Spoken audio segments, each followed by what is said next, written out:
For years, I have thought about this final statement, the one at the end of Mrs. B's class. I couldn't wait to give that monumental speech that would be the accumulation of all of the wisdom I had gathered throughout the years. I would be the character at the end of the movie who glamorously summarizes the journey and all the lessons learned in one perfect package. However, this year did not go as I expected it to, and neither did the speech. To be honest, this was not the year of light reading.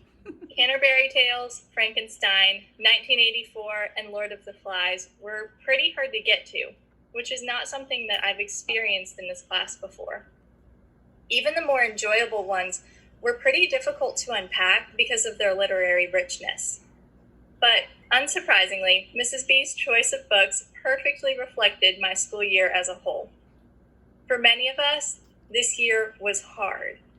Some of us started dual enrollment classes, and we had to adjust to that while navigating challenges in schools, relationships, and jobs.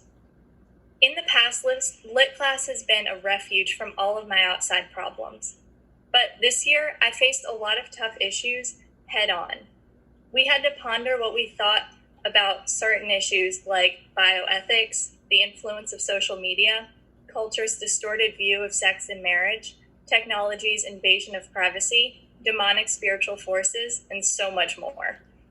At first, these topics felt mildly depressing, but after reading a quote from an article on the Severe Mercy, I better understood why Mrs. B wanted us to gain experience in these areas.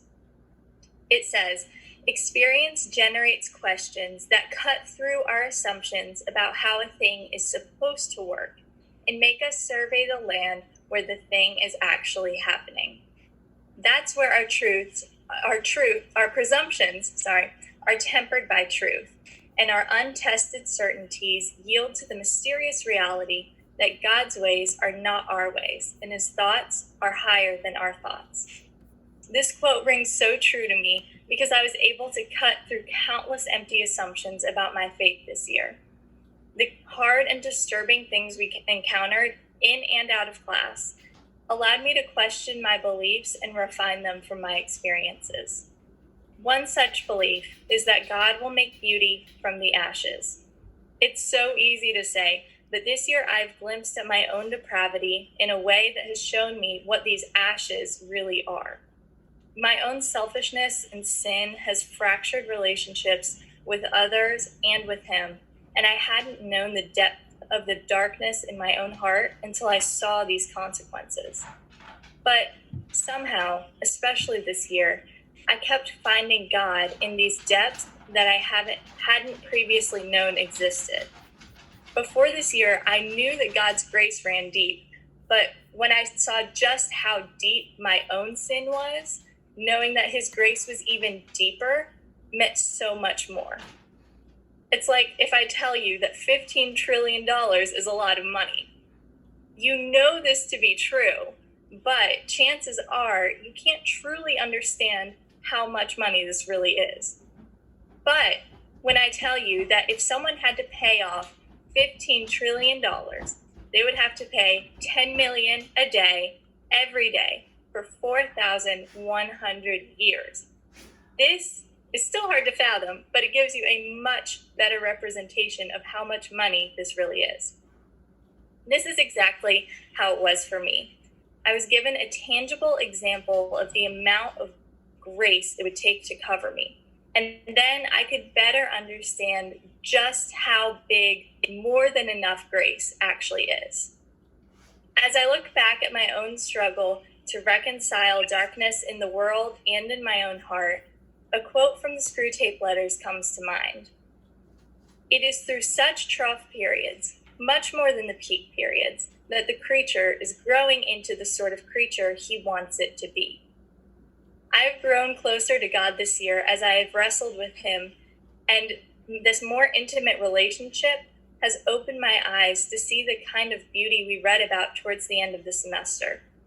Like Sheldon Bonnican, I'm slowly learning that I don't have to run away from the world to seek beauty, because I have a God who creates the deepest beauty from the pain of this world, beauty from ashes.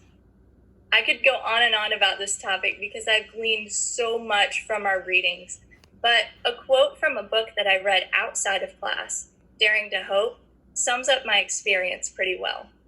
The quote reads, "Slowly, hesitantly, I found the frail frame of my faith being wrenched away and replaced with a deeper understanding that marked me for life.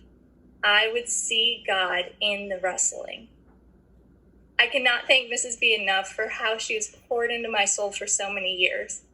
I admire how she welcomed me into her class when I was a tiny little middle schooler reading Rikki Tikki Tavi. Her graciousness to her students has impacted me more than she will ever know, and I am eternally grateful for her mark on my life. I pray that this is only the beginning of my relationship with her. And thank you to my wonderful classmates. Each one of you has contributed greatly to the safe and loving environment of this class. I love how we can literally talk about any topic without fear of judgment and debate the most controversial issues without doubting our friendships for a second. Although I am sad knowing that our time in this class is over, I'm still filled with a great anticipation and joy for this new season of life. Each one of us is going to go out into the world so much more equipped because of this class and Mrs. B. And, to quote a severe mercy, besides, C.S. Lewis bellowed, with a great grin, Christians never say goodbye. Thank you. Snap around, Maddie Gray!